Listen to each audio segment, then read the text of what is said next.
Welcome and thank you so much for supporting us and the great people we feature on this channel. Today we're speaking with fine art appraiser and art advisor Donna Thompson-Ray from ATFA Appraisals. Hi, Donna.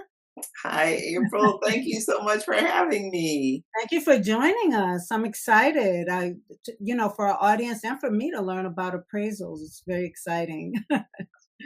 So I'm ready to jump right in. So would you mind getting us started with a brief introduction? Oh, sure. Well, I'm Donna Thompson-Ray, and I come to this work as a former photographer and also doing curatorial work for many years, working with artist friends of mine, working with a lot of Black women artists in particular. I was a member of Coast to Coast National Women Artists of Color in the 1990s. Yes, I'm of age. Well, you're looking very good. Thank you. And essentially, I kind of charted this path after college. Just after college, I moved to London. Oh, interesting. Yeah, I moved to London.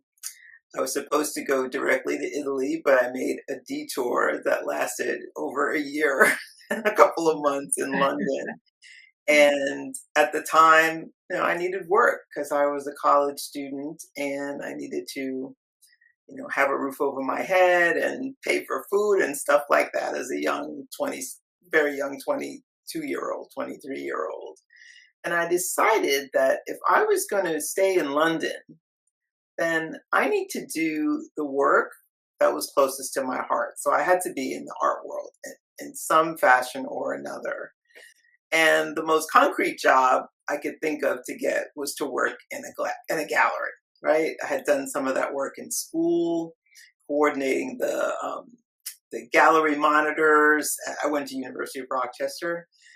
And I said, okay, that's the job I'm going to get. And that's the job that I found. And That's I amazing. found, I tell you, you know what? It really speaks to alignment. It really does. Wow. I mean, you're totally in another country. Yeah. And even though you've done the work before, I mean, they say that sometimes it's hard to find work when you're in another country. So bravo. Yeah. So how was that experience? It was really, really wonderful. I could feed myself, but the money wasn't flowing. Right. So girl had to get a second job, but that was okay because at least the first job, my primary was speaking to my heart, right? Right. And I found a position at a art gallery that focused on contemporary Black art. Wow. So coming from college and actually not at all being exposed to the work of Black artists historically and in the contemporary moment, I was thrilled. I was thrilled. And this gallery's name was Westbourne Gallery. It's no longer in existence. And the director of the gallery, Sonny McNorthy, was from Ghana. So he was showcasing work of artists from the continent, artists from the Caribbean and Afro-Latin America, and African-American artists. And that was my training ground. And I just absorbed everything he taught me. As a matter of fact, he even taught me how to frame. Oh, right?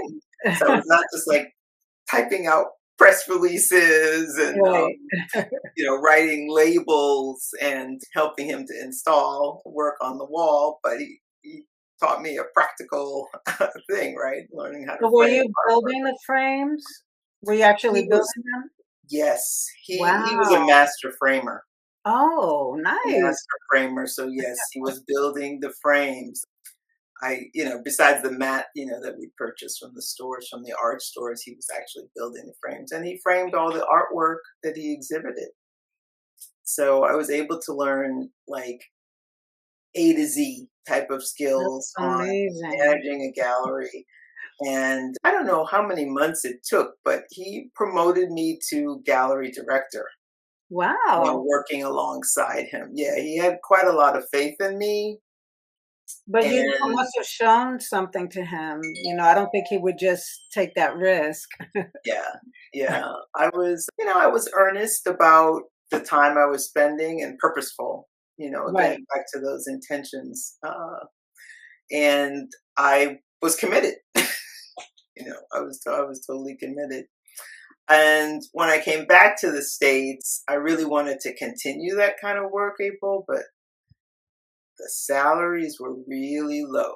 Wow. And, they used to say, well, I was not a trust fund baby, Right. right? So I had to get real practical. And when I returned to New York, I'm originally from New York, I immersed myself in another love that's basically runs parallel to my artwork interest, and that it was in intercultural exchange. And I have to say that over the years, I've managed to do both things because my art focus, my appraisal, my art advisory focus is on art of the African diaspora. I've never ever let go of that. And I really like working with people from different countries around the world. So that's been, my great love, as well as history, US history, world history, African studies. So I've been fortunate. And all of that kind of makes sense because there's some doing an appraisal, I'm sure involves your history, your knowledge of history, and having to research and things of that nature. And then how would you say that, well, how did you say you made it to the role of art appraiser?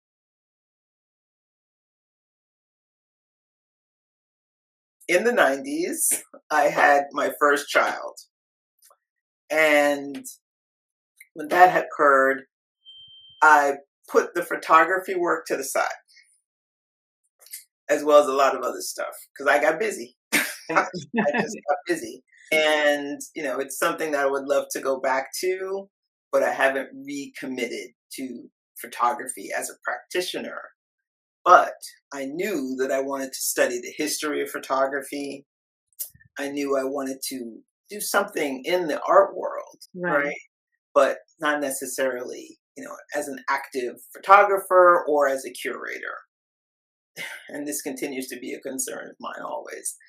I knew too that Black artists were not afforded the value on their art production as white artists or non-Black artists are, right? The closer you are to European, better positioning you have in the art market. That was just the facts, right? Right. And it's still a challenge today, right? It's still a challenge today. And that's when I learned about appraisal work. And I said, oh, if I can be part of this conversation around bringing value to Black artists' works, I'm in. Right. I'm in. I want to be in that conversation. So that's what steered me to appraisal work. And I have to say, too, if it's not evident to our viewers here, it was also for me a social justice, concern, right? I was like, no, this is not right. Right. This is not right. The math is not math and the economics are not working. And, I saw the beauty and value of our historical contributions, our globally historical contributions. And I just wanted to be in those conversations and make a difference. So what does that look like in terms of, is it like piece by piece that you feel like you're able to bring that desire, the social aspect into? So like when you appraise one piece at a time, do you feel like you're able to in some way? What does that look like exactly? Mm-hmm. Yeah, good question. Good question. So, as an appraiser, I cannot be biased, but I am going to present the facts, right? And behind those facts, I'm presenting an argument for towards a value conclusion. So, since I'm researching the work of Black artists globally, I'm going to do extra digging. I'm not going to look at the surface and say, this artist has no market because they've never been at auction. Or this artist has no market because they've never been picked up by a known gallery, right? Or worked with the dealer. There's always a market for the artist's work. Because, I mean, we both know, I'm sure, with your own experience, that a lot of artists have a consistent clientele over decades and decades that are purchasing their work. Now, it doesn't mean there's not a market. There is a market. So one has to look at that. Other appraisers who are not invested in our work and our history may not go that extra mile. And yeah, and that's just an unfortunate, more than an unfortunate oversight that should be corrected.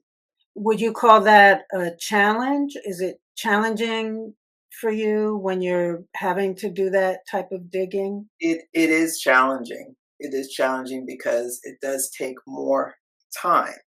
I see. But once you are a part of the community, people can make referrals to you on who to Okay. talk to, right? Oh, I You see. know, your local gallery that may not be in New York, and may not be in Tribeca or Soho or 57th Street in New York City, but could be in a local community in Brooklyn, a local community in the Bronx, the Lower East Side before it was gentrified.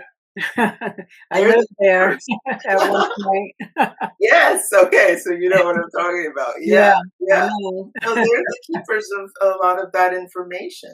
They have the records. They've been exhibiting those artists and selling those artists' works for many, many years. And they know the collectors who've acquired the works over the years.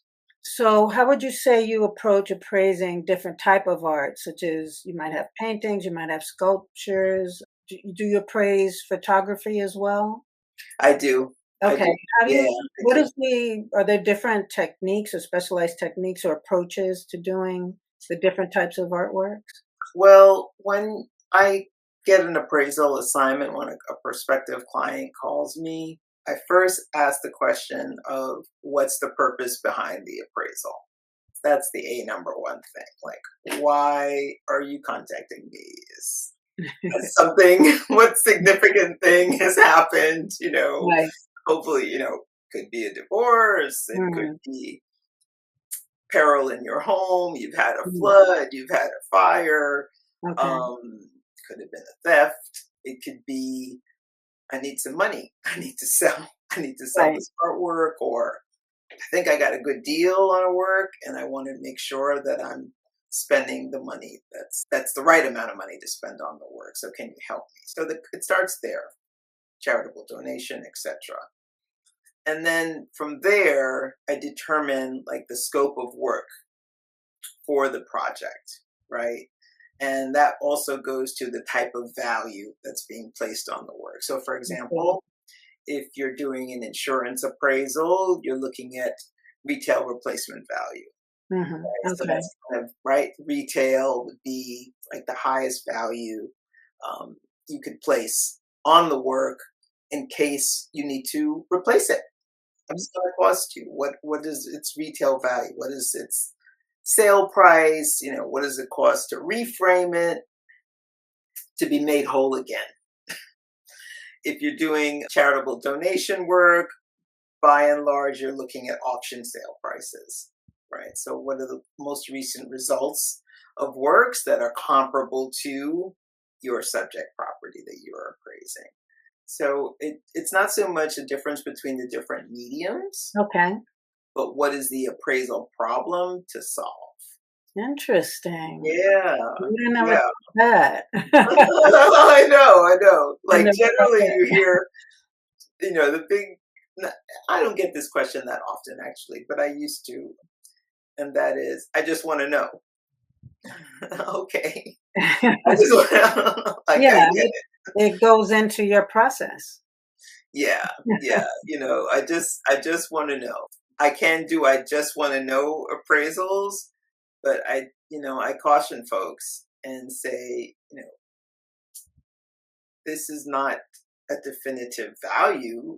I can give Right. you a range, but if you want to sell it to your friend Jane down the road and your sales price is $10, and Jane says, I'll give you $9.50, Right. $9.50, and you say, sold, you kind of set a market price there Right.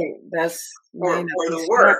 So, yeah. So, you just, look at it from that perspective. And how do you oh, I have another question before that because you just made me think. So typically the person coming to you is the owner of the piece. Do you ever have some people who are interested in buying a piece? Yeah, I've mostly, yes, they are Okay. the owners of the piece, but I've had Okay. someone contact me. It was an attorney, in fact, contacted me. He wanted to purchase some Haitian art, and the art was actually located, I believe it was located outside of the country. It was a while ago now. And he wanted to make sure he was getting an appropriate I price see. for the work. Okay. So, yeah. Okay. Yeah. Gotcha. And how do you ensure authenticity of an artwork? Oh, yeah, great question. Appraisers are not authenticators. As a matter of fact, Ah, I did a YouTube video on this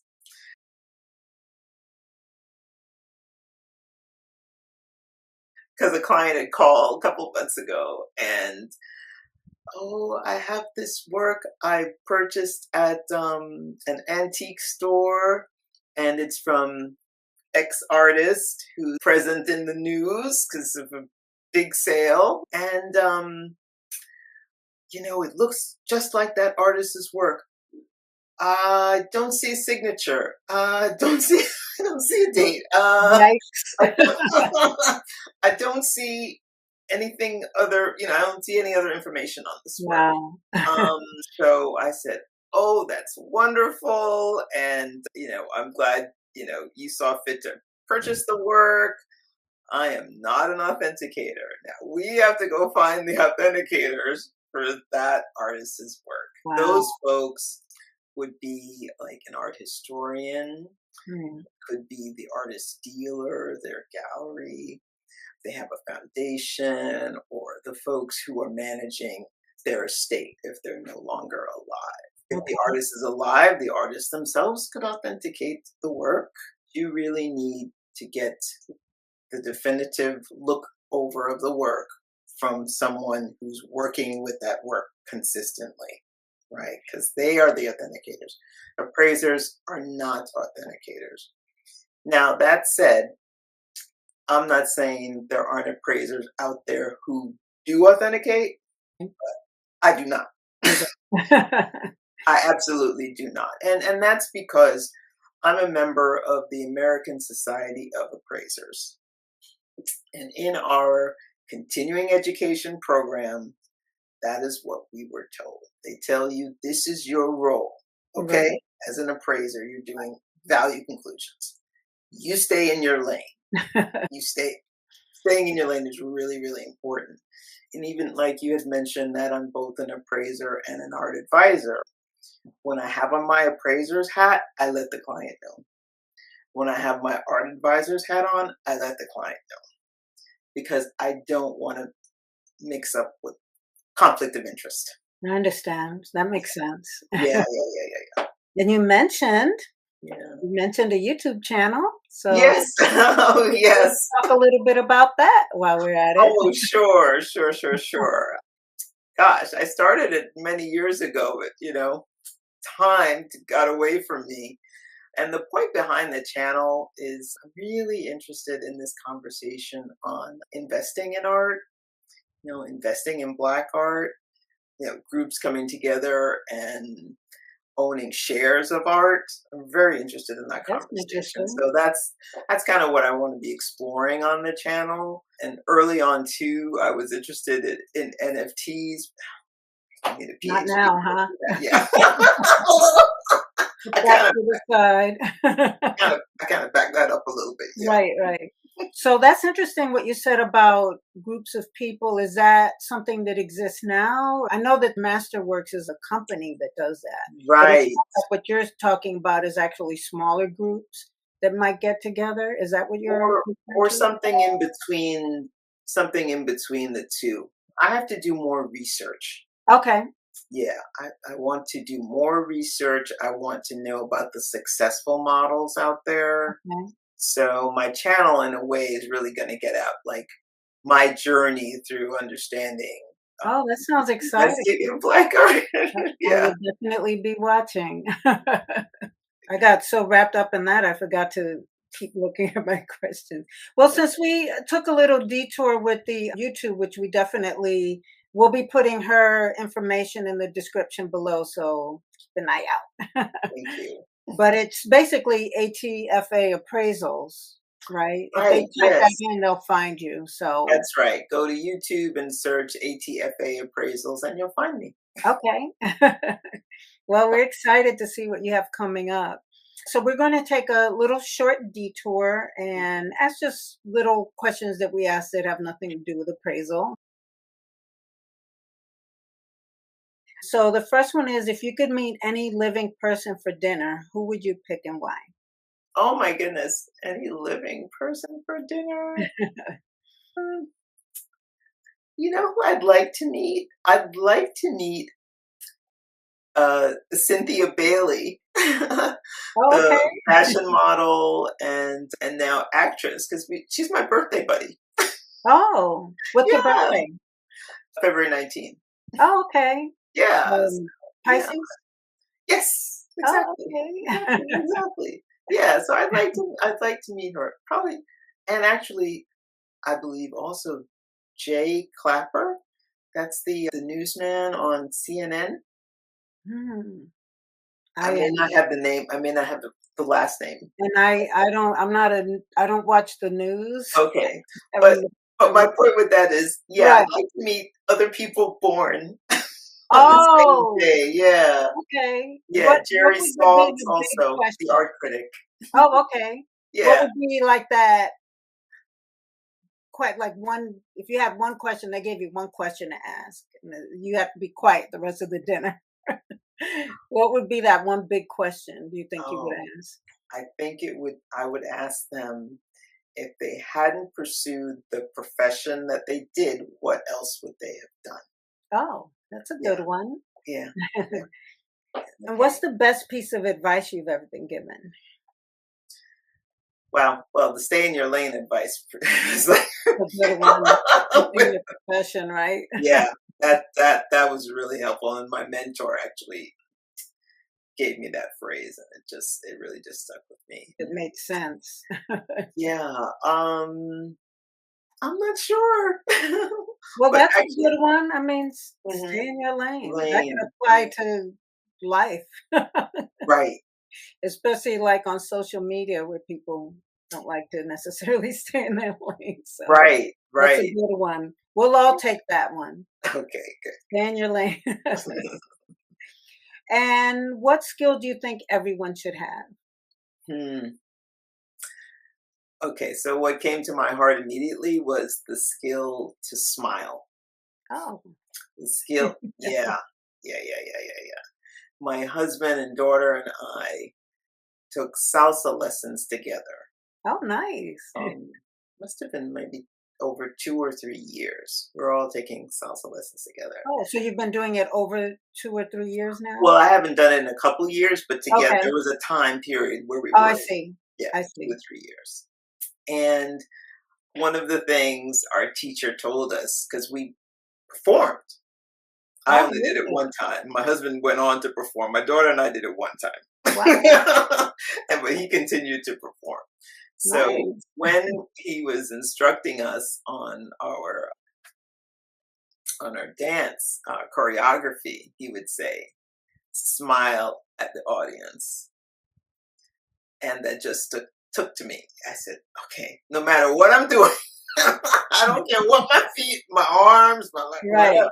I'm gonna smile right. right through it." And then he would make a remark in the class, Donna's smiling. I'm That's right. I like that one. Another good one. Good, good. Tick, tick, tick. Okay, and then we have one last one. If you could pick a new talent or skill in an instant, or pick up, I should say, in an instant, so you're instantly excellent at it, like, what would it be? swimming. Swimming. Oh, Yeah, yeah. And it goes back to childhood days when I was a good swimmer and I just didn't continue. I I stopped swimming and I don't know why I stopped swimming. But that's a skill that I want to have again. can you swim like a little bit at least, or you Oh like yeah, I okay. can. So Yeah, you I can. retained some of it. It's just that Yeah. you'd like to be really good at it. Yeah, I would. I would. Like I could do the floating on the back thing. Well, I can do that. Yes, I love it. I love floating on my back. Not what I would say would be my specialty, but That's I'd so love to know how relaxing. to, I used to dive and all that kind of stuff. Right. Yeah, I would return to that. Okay, so we're going to get back into appraisals. Thanks for taking that detour with me. It was fun. I like how you Yeah, added thank a little you. extra to each answer. Okay, can you share some of the most memorable or one of the most memorable or unique pieces of art you've appraised in your career? My, And have you been involved in appraising any famous or historical significant artworks or items? yeah, I would say to answer the second question first. I mean, I can identify some of the artist works that I've appraised. I mean, it just takes my breath away. Sam Gilliam's work, Oh, yeah, wow. Gilliam's work. I Okay. was fortunate to have appraised Norman Lewis, Vandersea, James Vanderzee's Wow. work. Yeah. Yeah, yeah. Recently, it's a Butler's work. Wow. Yeah, So and what was that like? What would you say it was like? yeah, it was. How can I say? Well, great pride. First of all, just great pride, and pride in the sense of um, seeing the work itself. And Right. some of it, if the work also had some kind of historical significance, that was also very meaningful to Right. me. Right. So seeing the work itself, if it's in the hands of a Black collector, feeling so wonderful for them that they have this work in their collection, and then feeling challenged, like, wow, I wonder what numbers were going to come up Right.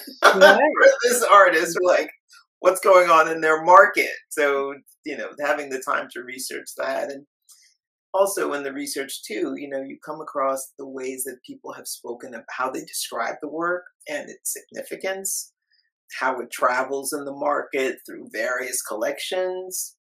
If the work is at a museum, and it's part of Mm, a permanent collection, if it's part of right. a series, etc. So, kind of looking at the, no, the framework of Right. how this work is operating socially, out there. And does that go into your report?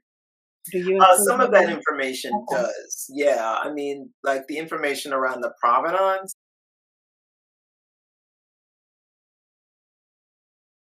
is really, really important. And Mm, that also gets back to your question around authenticity. So seeing what collections the work has been held in, that's really important. That does add to value. If it's been exhibited, that does add to value. Yes.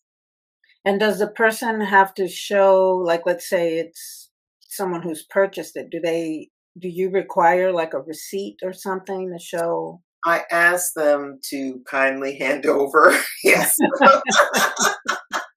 any receipts that they can find. And I tell you, it's not uncommon that folks don't have receipts. Even me, like, I don't know, I don't have receipts Right. for all these works. Now I'm much better at it. My stuff is now digitized, but some of this stuff, I haven't got a receipt for it. So as much information as they can tell me, will help cut down on my research, which is my time, which is Exactly. real dollars, right? Right. It adds Dollars. to the fee. Yes, exactly. Exactly. And mentioning the pieces behind you, would you call yourself an art collector? I'm definitely an art collector, Okay. and I lean towards the work of my artist friends. or artists that I've worked with over the Right. years. Hmm. So I really try to support the people that I know and care about, That's and wonderful. yeah, and want to see, their careers flourish. I really do Right. lean towards that. And then if I come across something that says, take me home, right? I do that too, If right? it's At the yelling at end of you. the day. Yeah, So do you go absolutely. to art fairs and things like that? I do, because that's a part of my work, right? Anyway, Yeah, yeah, that exactly. makes As an sense. appraiser, I have to be at the art fairs. I've got to see what people are showing and know what the pricing is looking like. What are people responding to? How's the public responding to the work? So like Art Basel and those type of fairs? Yes, yeah, Um, I'll be at Basel this year.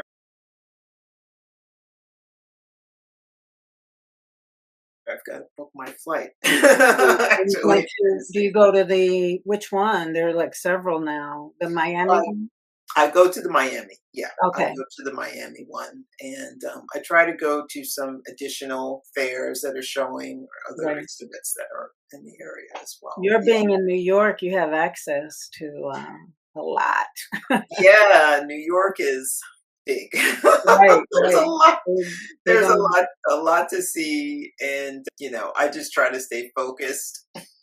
right, right. Yeah, yeah, and I can't do it all. I can't do it Yeah, all, and I've really cut down over the years. I think that has really more to do with age more than anything. Not going to the big receptions and stuff like, right, but right. going to see the work after As the a work. collector, is there any value in going to the receptions, or is it just a good time? I would say it's a little of both, Okay, because there's always a networking that's true. opportunity.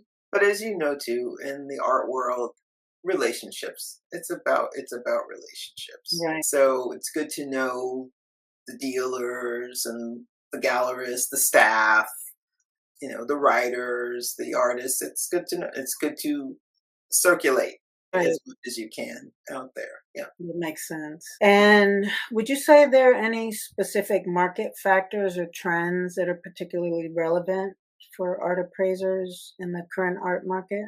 Hmm. Well, I would say, generally speaking, we need to keep up within our area of specialization. Absolutely. Okay. Right. I would say first and foremost that, and then follow whatever's happening generally in the market. Yeah. So you really have to do both things. And I think, reading articles or acquiring exhibition catalogs, just trying to keep up with the scholarship, trying to keep up with the literature is important. That's And good information. yeah, yeah, yeah, yeah. So, speaking on catalogs and reading, are there any books that you would recommend? Maybe just not necessarily someone who wants to be an art appraiser, but yes, if someone wants to be an art appraiser, but also just a general collector. Mhm. Yes, I would, as a matter of fact.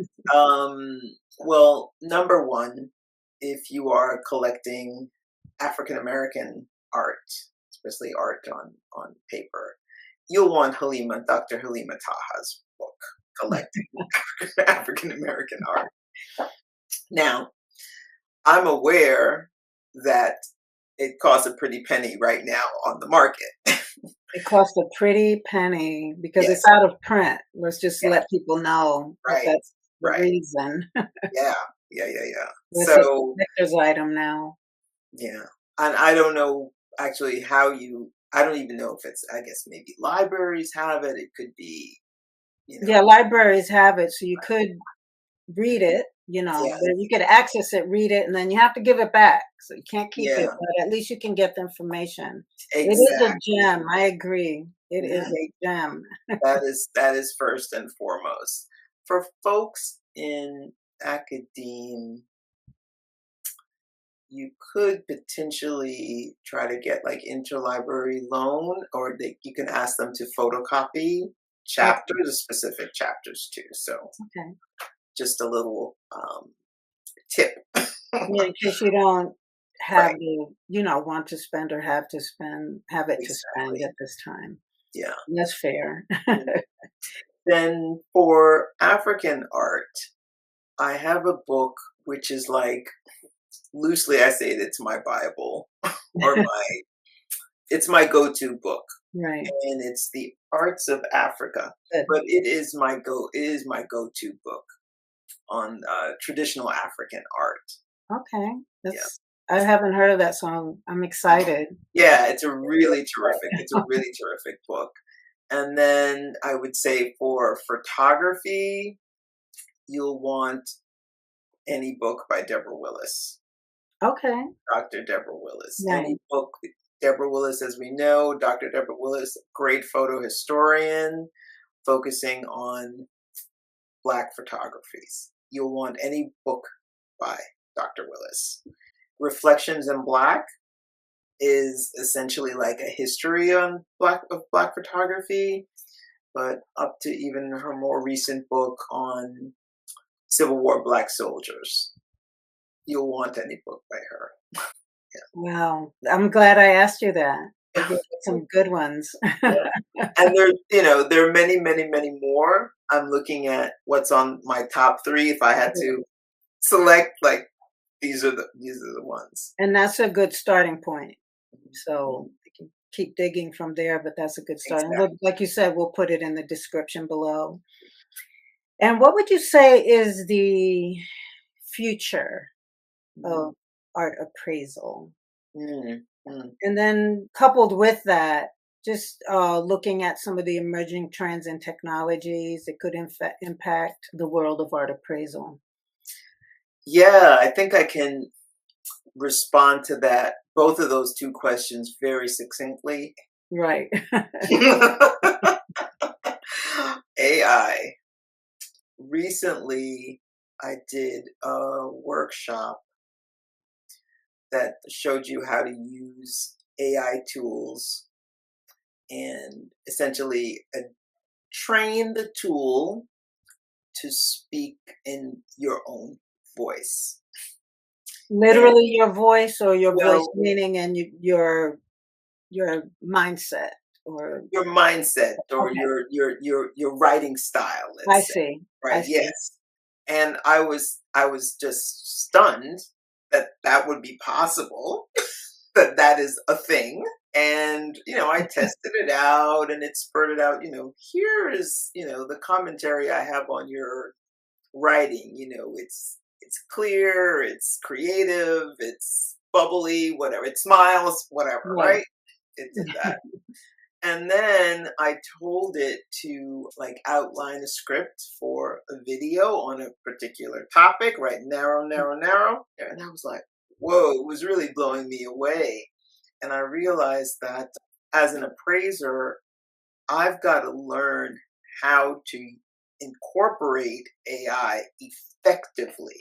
I shouldn't shy away from it, because even if the software is generating some information back to you, you still have to fact check, right? No. You still need to know from what sources. Yes, you have to do that. You absolutely have to do that. So it's not like you can just let it operate independent of you representing you. You've got to review the work. And also, I saw some text that just didn't have any, like, soul to it. Right. Because it's not human. And so, you've got to integrate yourself into it as well, right? So that it's representing your voice in the right frame. So, yeah, that would be my response. So interesting, but, maybe you can use, it can be used, like, to assist, but definitely not replace. Right. Absolutely. Absolutely. We're happy to hear that. We don't want to replace you. Yes. Yeah. So is there anything that we haven't touched on that you'd like to discuss? Are you looking for clients in your appraisal? I know you have the YouTube channel. We're going to be putting your Instagram, your website. In fact, let me just pop it quickly on the screen. Okay. And while I have that up, you can let us know if. Yeah, I have a partner that I work with for several years on appraisal work, and we're happy to answer any question you have about appraising your artwork. And no question is a dumb question, honestly. Okay. You should feel, that's really important to me as well. I should have mentioned this, April, is, I want to present and operate as consumer friendly, as accessible, not I know more than you do. I want to be happy to hear that. Yes, education is really top of mind for me. And I want to be, helpful in any way I can on bringing value to your collection, or if you're working with individual piece, what have you. That's the framework that I work under. So I'm happy to hear that, because that's the goal on this channel as well, is to just make art more approachable. Sometimes people can feel intimidated, even just going to a gallery or museum, because they feel like they don't know, or their view of a particular piece, because it doesn't come with a background or an education in art, then it's not valid, but it is. Oh, absolutely. Right. And your response to the work is as valid as anybody else's. Exactly. Very true. And then you have an Instagram. So this is your Instagram. Yeah, I do. Yeah, join me on Instagram. Definitely. Follow her on Instagram, everybody. And this is it. It'll also be in the description, like we always say. So everything will be there. And if you don't have anything more to share, do you feel like we pretty much covered everything? I think so. Okay. Yeah. Okay, good. I just want to make sure. Well, I just want to thank you so much. Really appreciate the time you've taken to speak with us and teach us. I mean, so much information. So please follow her on Instagram, go to her website, and as well, her YouTube channel. Yes, absolutely. Appreciate you following me on YouTube, subscribe, and make sure you have your notifications on, right? Right. And give likes to everything. Yes, and likes so that YouTube knows that you're liking it, and they'll recommend it to others. And like this one too. Yes. Thank you so much for the invitation. Okay. Bye-bye.